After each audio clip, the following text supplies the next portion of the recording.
Welcome back to the Fixed Ops Roundtable. I'm Sarah Vantine here with Ted Ings. Today we have the Vanguard Dealer Services panel. And Ted, we're talking about profitability and efficiency in uncertain market conditions. Sarah, what a great conversation. I'm looking forward to it as well. We've got a lot of heavy hitters with us on the panel today. I recognize Jim Sabino. Before we introduce Jim, I want to make sure that we properly introduce Joe Pelusa and Rick Tudor. Rick, if we could start with you, tell us a little bit about yourself and what you do in the industry. Hey, Ted. Again, my name is Rick Tudor. I'm with Cars Protection Plus. We are an admin obligor owned by Spectrum Automotive Holdings, as is Vanguard Dealer Services. And we make service contracts and limited warranties and other programs for the agencies, not just under Vanguard, but across the country. Welcome, Rick.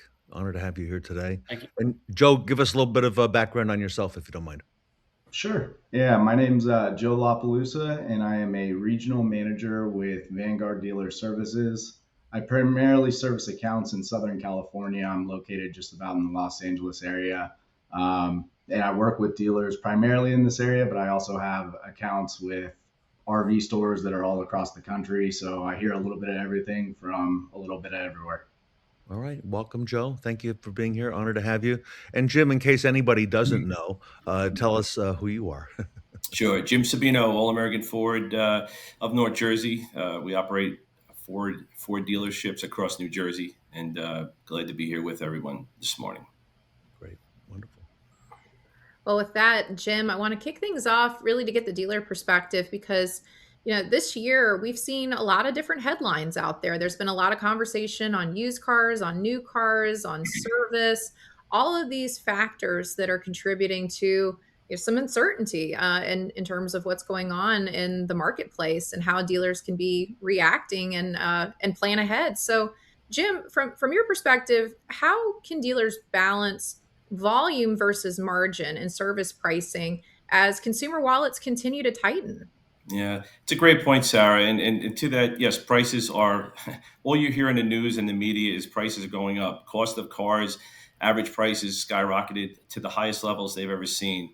And back in our service department and parts department, that the labor rate and the door rates continually to grow and to increase, which again gets pulled back in negativity through the consumer walking through the door as they pull into the service drive and get checked in and they see the posted labor rates and it's just a little bit of a hesitation or like, wow, this is a lot of money. And of course, that's when you hope that peace of mind of service contract is in place, right? To prevent those very large bills, the potential large bills for engine or transmission failure, oil leaks. We're in the winter time here. So in the Northeast, heat and dead batteries are a big concern. So an average heater repair could be, in excess of $1,000 or $2,000. So that's when you hope that, they have that extended service plan in place to prevent those big bills. And they pay as their deductible, and they're extremely happy and relieved that they are not leaving with $1,000, $2,000 invoice that they may or may not have or be able to pay.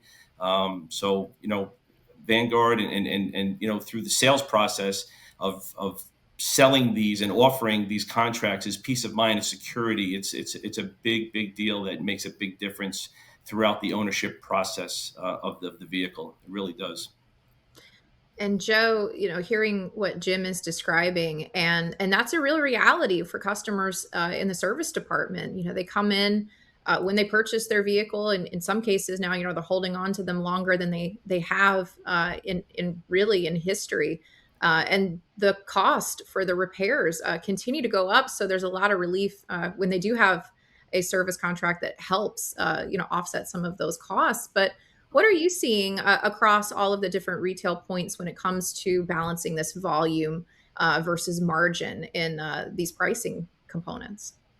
Yeah, I think the squeeze on everyone, including ourselves, is obvious, and it hits us everywhere from the grocery store to the gas station. So I think the most important thing for dealership personnel, whether you're on the fixed side in the service department, the variable side sales, really anyone that has a customer interaction, I think that it's more important than ever to focus on customer service, making customers feel comfortable when they're, working with the dealership, being transparent. We know costs are high, but I think it's super important to educate everyone in the dealership on the costs overall at your competitors as well, right? So talking about posted labor rates, sure, they're higher, they're not coming down, they're continuously going up. It's crazy what's happened in the last few years, but look at your costs at a local Jiffy Lube or an independent; those have gone up as well. So we've got to be educated and prepared for that, and we've got to be ready to treat the customer in a way that's going to want to, make them want to continue to come back to us.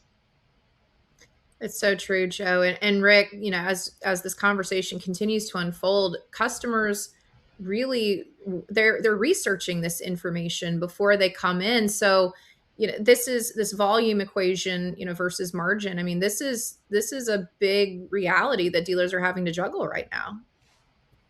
You're exactly right, Sarah, and Jim and Joe really keyed in on some big things on the pricing, the posted labor rate going up, and as you mentioned, the research customers are doing. It's just been ever growing. And a Cox study in the industry that they released in November indicated dealers continue to lose service to their competition. And there are a number of reasons, but cost is definitely a factor. And having those service contracts in place to shift the burden of the cost of the repair off the customer's shoulders allows them to make the decision on where they want to go versus where they can afford to go. They want to go to the selling dealer. They want to go to franchise. They know they have the best technicians, the best training, the best diagnostic tools. They will be the best people to service the vehicle, and that's where they want to go. But some dealers still have challenges with inventory, and post COVID, I mean, that was the reality for everyone. And there was a real shift in the thinking of most dealers on the higher mileage vehicles. As Ted mentioned, the average age is over 12 years now. Okay. So instead of wholesaling, they started holding, but they didn't have products for those higher mileage vehicles. And that forced administrators to really look at their eligibility and their offerings.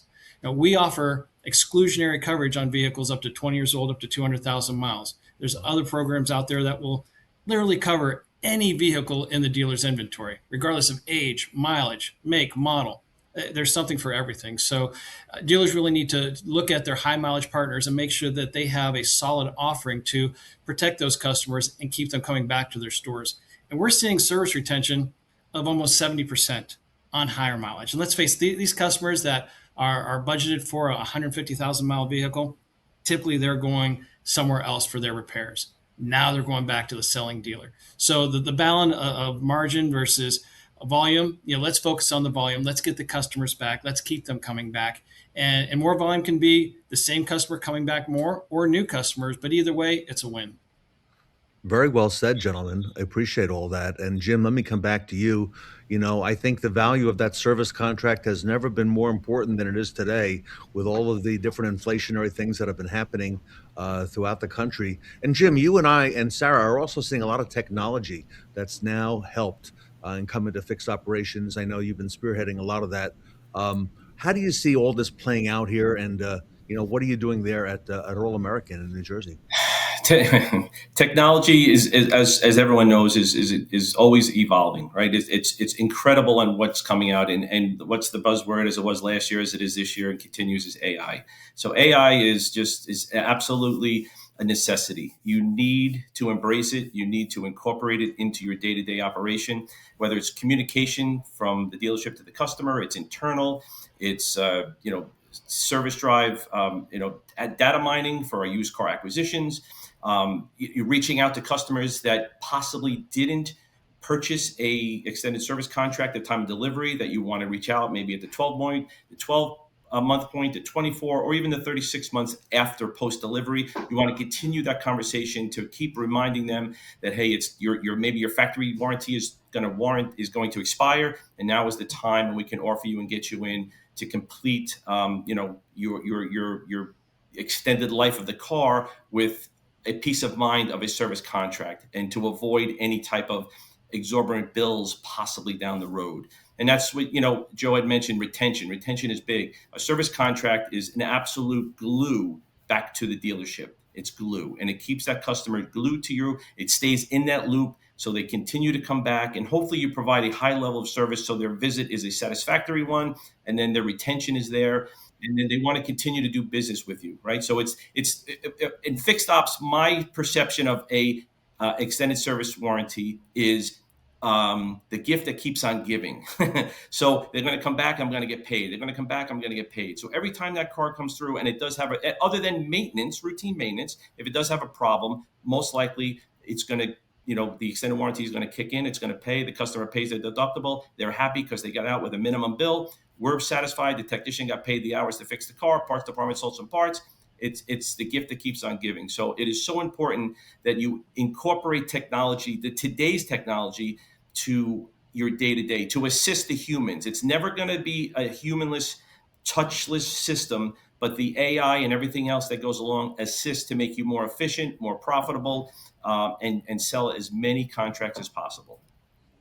Joe, Vanguard is a leader in this area, and it's amazing, Joe, to see now sales and fixed operations in many, many dealerships now coming together on this focus. And what are you seeing out there, Joe? Yeah, I mean, I think that what you just said is one of the biggest things that we're continuously working on, and especially right now. So technology is super important, but I don't think that many dealers do a good enough job of cross training salespeople on what happens in service and service people on what's happening in sales. So we do a lot of F&I training again across the country, and I have kind of a unique perspective because I was in service. A lot of people in my position started in sales, went to finance, and then become an agent. But in my case, I was in sales, I was in finance. I spent about a year and a half, 2 years in service. So I got a really unique perspective on the different lenses and how things do really intersect. So when I do my F&I training, I do a heavy emphasis on service knowledge, right? So for an F&I manager, we're talking about service contracts and the importance, but can they tell me the name of the shop foreman and what repairs are actually happening in the service department of their dealership? There's a common misconception that it really is only the high mileage used vehicles that are having issues these days. But the thing is, there's 30 to 80 computers connected by miles and miles of wiring and everything. We're driving supercomputers on wheels. And that's what the factories are scared to put any sort of long-term protection on. And that's where the service contracts really come in to benefit the customers. Very well said, Joe. Rick, your perspective as well. Regarding technology, one of the things customers really look for when they're deciding where they're going to take their vehicle is convenience. And technology can really help with that. They're looking for an easy way to schedule, how they want to be able to track the progress of their repair, be able to pre-approve an invoice or an estimate before it goes forward, even to pay the bill. And if the dealership is able to make that convenient, let them do it through an app, let them do it through the website. That really will drive business back to the dealership by offering that level of convenience. And Jim had touched on the follow-up.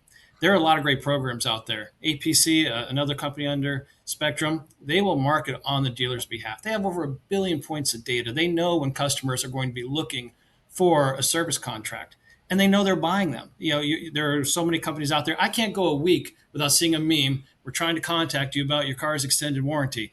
It's out there. They're buying it. But those aftermarket, there's no tie back to the dealership. No. Where if you have a follow-up program that's marketing on behalf of your dealership, keeping your name in front of the customer who knows when to target them, the dealer's going to get paid on every sale. But more importantly, that customer is going to have the coverage we know he needs. The customer can now go back to the selling dealer and get their car repaired. And as we said, hey, repeat customers for service become repeat customers for car sales. Rick, that is so insightful. And I want to come to you with a follow-up question and then come to Joe and Jim as well. But what you just touched on, this is really critical in dealerships today. And it's that retention of the customer in the service lane beyond what the manufacturer warranty provides. And you're so right, because OEMs do a really good job about retaining that customer during that warranty period. They do lots of marketing. They do a lot of different, incentives and maintenance pieces to habituate that customer to coming back to the dealership. But when you hit that 3-year mark, we see all of that defection, and that customer pay business, potentially goes elsewhere, as you said with the study that you referenced, how dealers are losing to those other service places across our industry. So, what retention programs are working that are helping to keep these customers in that dealership ecosystem beyond the first 3 years? Uh, there are several. There's so many different things that they can do in F&I, between prepaid maintenance, the service contracts, partnering with someone for their follow-up program, anything like that they can do to keep their name in front of the customers goes so far in maintaining that retention.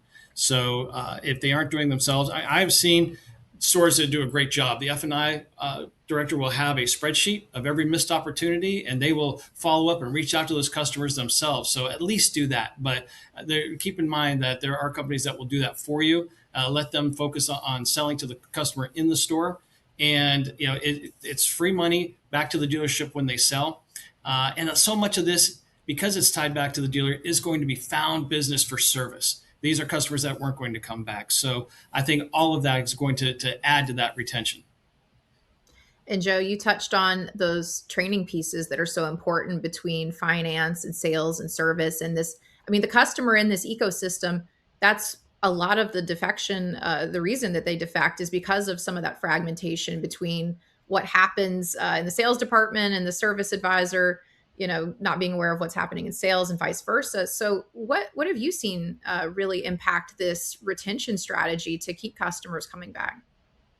I think we've touched on quite a few of it, but there's multiple dealer data sets out there that show that customers that do buy prepaid maintenance or an extended service contract tend to show higher service retention in years 3 and beyond. So the goal is, how do we capture those customers? And you've got to structure your programs properly. So for me, in the Los Angeles area, you go to a Toyota store or a Honda store, you might sell that customer, but there's 10 to 15 stores within an hour drive of that customer. So how do we get them to come back to us? And so the training piece with finance is treat every customer as an individual. If that customer is in market, sure, we could sell them the factory prepaid maintenance program, but do you have a custom in-house maintenance program that you could offer to that customer at a discount to bring them only back to your store? And clearly explain that to them. Right. And so we have a partner that we use to design these custom in-house maintenance programs where we do a market analysis, because we've also talked about the independents and the other competitors where we get that defection to. And you've got to take their pricing into account. Right. So do you have a set process in place where if a customer comes in for an oil change, do we know if it's our customer or somebody that we didn't sell a car to and we happen to pull them into our service drive? And are we offering them a pack of oil changes and rotations at a discount that can only be honored at our store? Because at the end of the day, the manufacturer, sure, they're going to market the customer to drive them back, but they're driving them back to any store. Rick talked about our partners over at APC, and I think that we've all gotten hit with mailers and other things trying to get our business, but the biggest thing is the strategic partner has to be capable of marketing to the right person at the right time. You have to know where they're at in the ownership cycle. Do they still own that car? Did they purchase a service contract that maybe is coming up to expiry? So those guys are experts in that, and it makes a huge difference because it is your brand. It's your store's name, not just the manufacturer going out there. But being able to market to those people, and also people that are coming into your drive that, like I said, maybe didn't buy a car from you, right? How do we stay in front of them and keep those opportunities open? But to tie back to the training piece, I think that one of the things we do across the board in sales is you tell your salespeople to walk the inventory daily, know what you've got available to sell. So I encourage my F&I managers to do the same thing in the shop. Go walk the shop once a week, get to know the service advisors, get to know your shop foreman. Buy them pizza if they give you an example of a repair order where a customer either had a service contract or didn't, but that's an example of a true world thing that's going on with your vehicles. Because the biggest proof is stories from your own dealership, yourself as well, but from your own dealership. So we've really got to do a better job of cross training and really taking advantage of what we have just within our own building. Jim, hearing all of these pieces, I know you've got a solid retention strategy in your service department. Could you share a little bit more with us about what you're seeing has been effective to keep these dealership customers in your ecosystem beyond the manufacturer period? Sure, Sarah, and Joe and Rick both touched on so many very valuable points on what it takes to keep the customer under your rooftop. So communication is key, is extremely key. Providing a very convenient and easy way to do business with your dealership. Right, just because they have a contract doesn't mean they're going to come in. Right, so you have to make sure that they can get an appointment when they can. That you possibly offer loaner vehicles. Which is a big ask today. We offer pickup and delivery, which a lot of dealerships out there do. It's a huge convenience. We offer mobile service, which a lot of dealerships and manufacturers are doing. So it's a big. I can do a mobile service job with a car that has an extended service with a contract. It's not a problem. Pickup and delivery, all that stuff. It's just an added convenience that creates a customer satisfaction and a reason for them to continue to do business with you and to return after they purchase the vehicle with a contract on it. Joe had touched that interdepartment sales, F&I, service is very important, that they're all on the same page. And he trains it because he has a service background, which I think is awesome, because not everybody knows what other departments are going through on a daily basis. They just think it's easy, whatever seat you're in. If the service advisor thinks that F&I just sits back and rakes in the money, and F&I thinks that service departments all they do is scroll on their phone all day. So that's not the case at all, as we all know that. But it's so important that the departments know and get along and are on the same page. That when a service contract is sold, that it's clearly notified in the DMS when the service advisor pulls up that information to create the repair order, that they clearly identify that this car has a service contract on it, so they don't have to go asking. I don't know, So you don't put the burden on the customer to provide that information. Oh, by the way, I have an extended service plan. We already know that because you're our customer. F&I sold it to you upon delivery, so we have you. We have your back. You're in great hands. I got you. And touch points, right? As I think Rick and Joe both the touch points throughout their ownership cycle is so important, from the dealership, branded from the dealership. Hey, we're here if you need us. Your 12 months, maybe a reminder for maintenance, a reminder for this, a reminder for that, whatever it is, text message, email, we use them all. And it works very well. You have to consistently communicate with your customer base all the time. And Jim, if I can just quickly follow up, Sure. because the industry is changing. You touched on mobile service, the Yep. convenience factor, reducing the friction. Tell us just a little bit about what you're doing there, because I think a couple of years ago you were, telling us you had one or two mobile service vans. Bring us up to speed on that, Jim, if you don't mind. So mobile service is a huge part of what we do here at All American Ford. Yes, a few years ago we started with one. We are currently running 16 vans now, and mobile service is a big part of our day-to-day operation. Any mobile service job that is done, the customers receive it at such a high level. They rave about it. They call back. They only want mobile service. They refer it to their friends, their neighbors, their family members, their coworkers. It is such an unbelievably convenient process. It's been such a great and growing business that we've started, and we're very supported by the manufacturer. Ford Motor Company is a leader in mobile service, but as the dealers that embrace it and really get behind it, they see the benefits from it. Every new car and used car that's sold out of the showroom, their first service appointment back is set as a mobile appointment. So there's no need for that vehicle to come back in for their oil change and their checkup, unless there's a problem that's beyond just their first service. But we do it all mobily. Recalls are done all in the mobile truck. 70% of all recalls from Ford Motor Company can be performed on the road. So that's such a huge convenient where they never have to come into the dealership. It's like going to the dentist. You have to, but nobody really wants to go. So the dealership service department, really, who has the time, who wants to sit in the waiting room, we take all that away. We do it mobily. Huge benefit. It's again, retention, satisfaction, revenue driver, all in one. It's a great option. And it helps us tremendously grow, scale, retain our customers, satisfy our customers, and drive revenue. Everybody, I want to ask a lightning round to kind of close out our session today. If you don't mind, I'll start with Joe, come over to Rick, and Jim, I'll let you bring it home. Everybody, if you would, for the lightning round, take about a minute, okay? Answer this question. going now into 2026, here we are towards the end of January. What role can F&I products play in driving long-term fixed ops revenue, Joe? And are we connecting the dots well enough? Joe first, then over to Rick, and then Mr. Sabino to bring it home. Yeah, I think we've been talking about it during this whole session, but the role that can be played is doing enough research to understand how these products are going to contribute to that retention. So again, a market like mine, where we're dealer dense, when you're offering a service contract, instead of going to the zero deductible if you're in finance, because it's going to be the best seller for you, how about doing a disappearing deductible and explaining the benefit of that to the customer to try and drive them back to your store? It's going to save you a little bit of money on the contract cost, but at the end of the day, it has a benefit to us. And then as far as if we're connecting the dots well enough, no, I think we still have a ways to go there. I think, again, it comes to what I touched on with cross training. So if we have a Friday morning meeting, instead of just having sales and finance, why don't you have some of the advisors join that meeting? Make sure there's nothing going on that's contributing to any clunkiness or feeling like there's not a seamless connection between those two departments for our customers. Makes a lot of sense. Rick.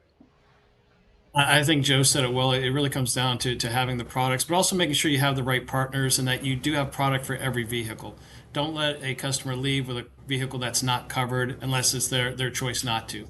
Make sure you have the right providers, but make sure that your F&I team is well trained and that they understand what they're selling and that there's alignment between them and service. That service understands the products. Nothing is worse than maybe an overselling an F&I and then there's a disappointment or a missed expectation back in service. We need to keep those departments aligned on the products being sold. And if they don't sell, make sure that you do have the opportunity from a follow-up program, whether you do it yourself or someone else. We need these customers to have the coverage to drive them back into service and to keep them coming back to the store. Rick, we're about less than a week out from NADA show in Las Vegas this year, first week of February. I understand that Spectrum Automotive Vanguard Dealer Services is going to be present at the show. Rick, I understand you've got quite a delegation coming out there to help talk to dealers about this type of thing. Absolutely. We will be there.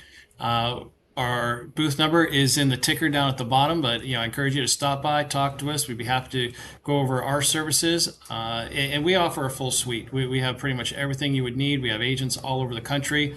Booth 6447 North is where you can find us, and we look forward to seeing you there. Yeah, and Sarah and I would look forward to seeing you as well. We'll be spending some time with Vanguard. All right, Jim Sabino, I'm going to let you bring it home. Tie it all together. Okay, so listen.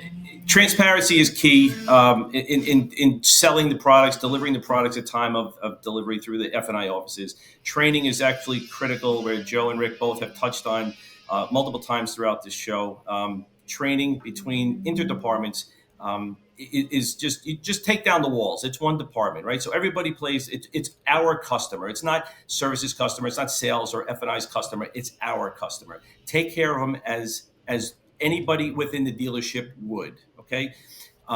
It's the gift that keeps on giving, right? So there is a profit made at time of purchase of the contract. Then the continuation of when the car comes through the service drive there and the service drive and the extended warranty kicks in and the repairs are done. There's a repair generated. Parts are sold, labor is sold, advisor wins, technician wins, parts department wins, everybody wins. Then the customer ultimately wins because they're covered by a coverage that is paid for by a deductible only. So all the burden and responsibility of the big ticket items are taken off the table because they're covered, because they did choose to purchase a contract at the time of delivery of their new or used vehicle, and everybody wins. It's a satisfaction tool, it's a customer retention tool, and it's also a revenue generating tool. So all in all, Vanguard delivers tremendous products across the board, all makes, models, tire and wheel, prepaid maintenance, service contracts for all, for basic to the very extensive technology today of EVs and the higher end cars.